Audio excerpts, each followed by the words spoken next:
What up, YouTube? It's your boy Jerry Mouse, and welcome to another chapter from The Power of Awareness by Neville Goddard.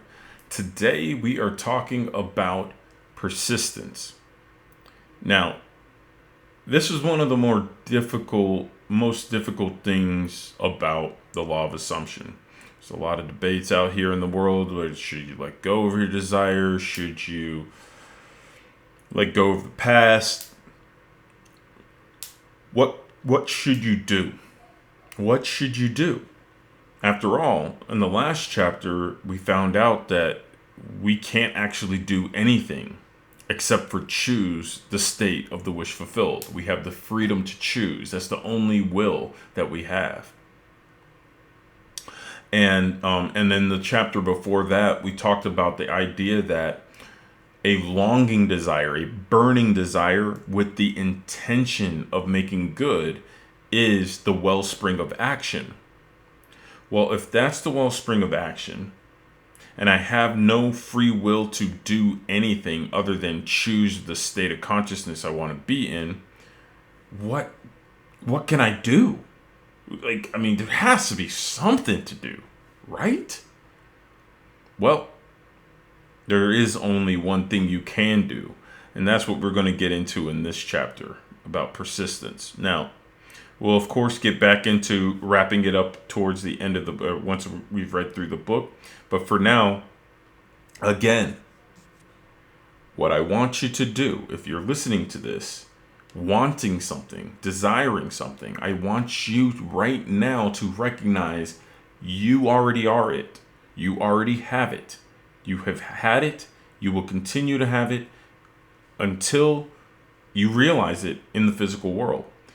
But you have to realize it within first. And that's what this chapter is about. That's what every chapter is about.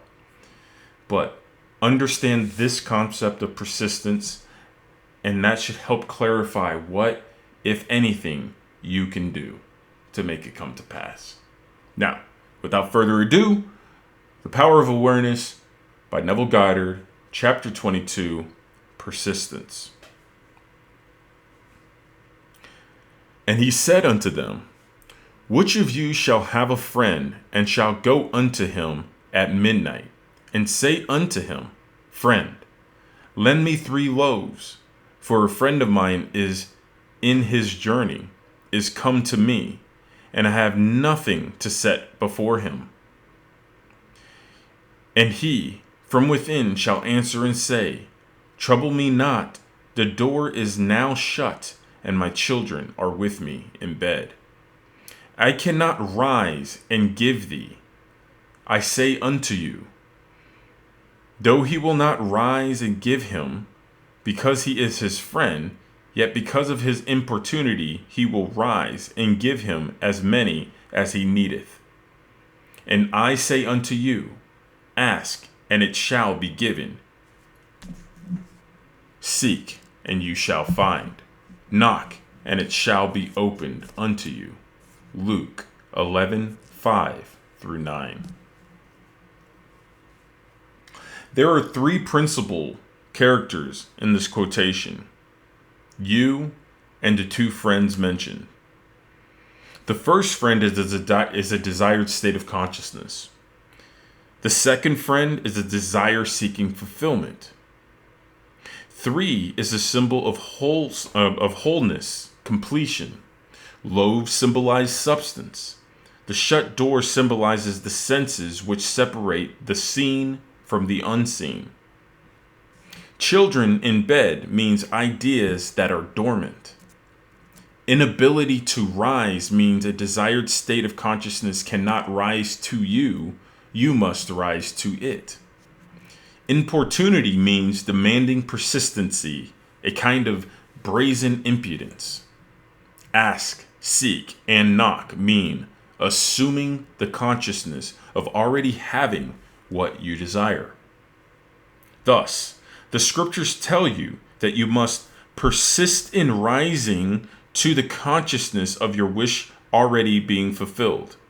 The promise is definite that if you are shameless in your impudence, in assuming that you already have that which your senses deny, it shall be given unto you.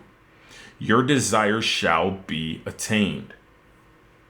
The Bible teaches the necessity of persistence by the use of many stories. When Jacob sought a blessing from the angel with whom he wrestled, he said, I will not let thee go, except thou bless me. When the Shunammite sought to help Elisha, she said, As the Lord liveth, and as thy soul liveth, I will not leave thee. And he arose and followed her.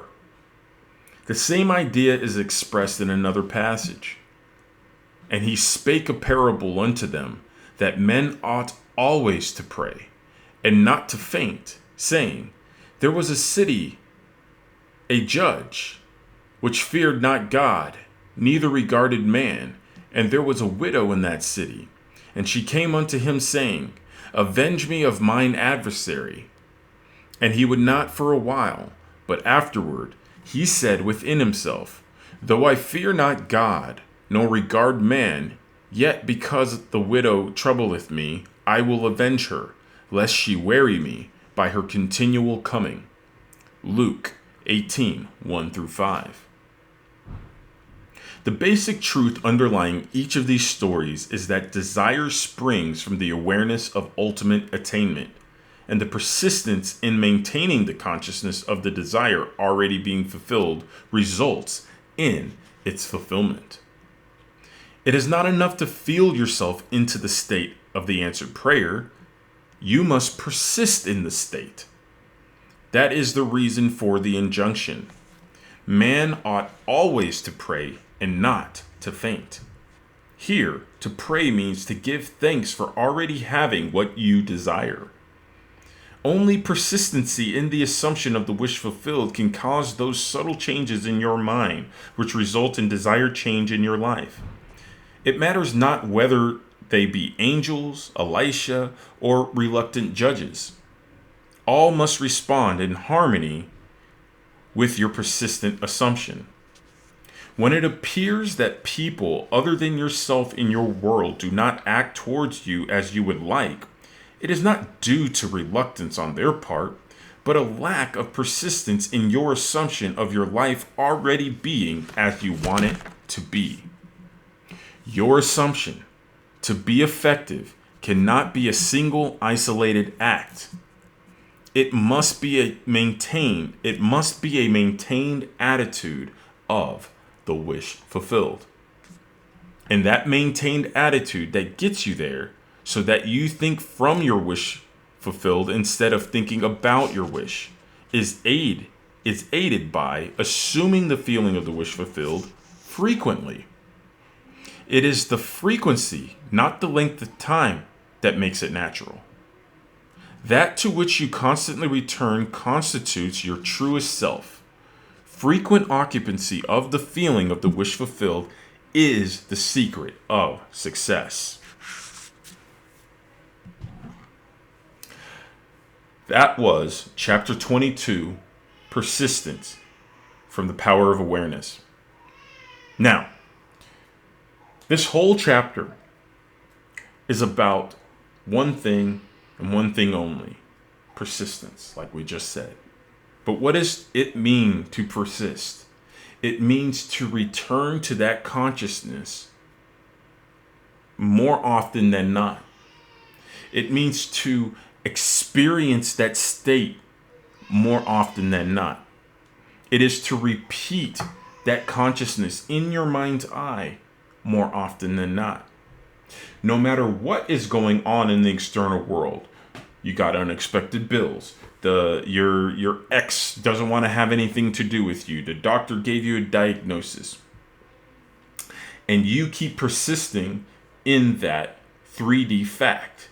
Or you keep persisting in the knowing that you already are the man or the woman that you want to be. So if you ever find yourself asking, well, what can I do to make this thing happen? Go into consciousness and take on the assumption that you are that person. That's what you do. Yeah, but Jerry, I've got to do something. Like we said in the previous chapter, you will be compelled to move once the state is assumed. So no matter what you do, you'll only produce the results of the state of consciousness that you most often return to. So if you keep returning to the state of consciousness that you don't have it, that no matter what you do, that is what you're going to get. So it would behoove you to frequently return to the state of the wish fulfilled. A lot of times when I'm working with my clients, I recommend to them that as soon as they wake up in the morning, before they do anything, they should assume they are the person that they want to be. During the lunchtime period, or if they can sneak off to the bathroom and take a leak, they can actually sit there and assume right there that they are the person that they want to be. And definitely, as they go to bed at night, without a doubt in my mind, if they do not take on the state of consciousness of the person they want to be, they will they will wake up in the state of consciousness of whatever state of consciousness that they went to bed with at night. And one of the hardest things to do is to persist in the assumption that you already are him or her. That's why he shares these parables from scripture, because they're trying to tell you something. They're trying to tell you your desired state exists. You just need to rise to it. And then what ends up happening? What the desire that you're seeking won't let you in, and then you have to keep knocking on the door. But to keep knocking on the door isn't to beg and plead for God to give you what you want. No. It is to get into the consciousness. That's what we talked about in 2 chapters before about righteousness. Righteousness is, apologies, my dehumidifier just went off. Righteousness is right consciousness. It is the consciousness of the ideal state.